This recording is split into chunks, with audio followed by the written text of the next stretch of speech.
Alveg risastór gluggi framöndan, svona hvernig leggst þetta í?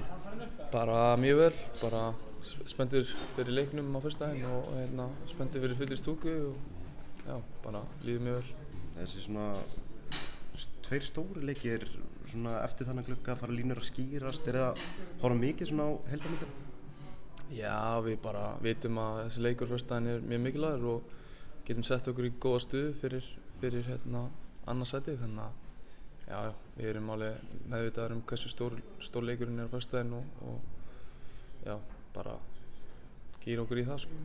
Þetta er svona mikil meðbyr með liðinu, góður síðasti gluggi, upplita báða leikina, núna svona þið að finna fyrir svona ákveðni stemningu í hópnum?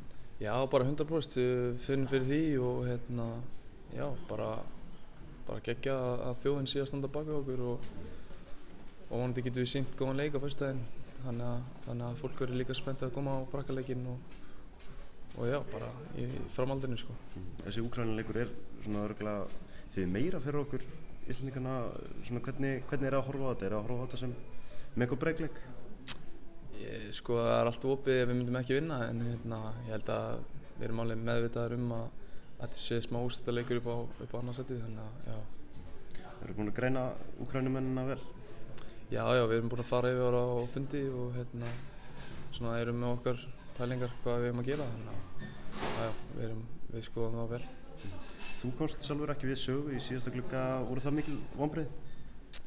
Auðvitað alltaf vonbrigði að spila ekki og já, bara auðvitað var maður svekktur en maður verður bara styðja við menn sem eru að spila meðan maður ekki að spila og vona að maður fái sénsinn núna.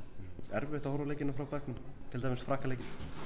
Nei, þú veist, auðvitað vil maður bara spila en bara flottur leikur sem við spiluðum og já, ekkert svakalega erfitt.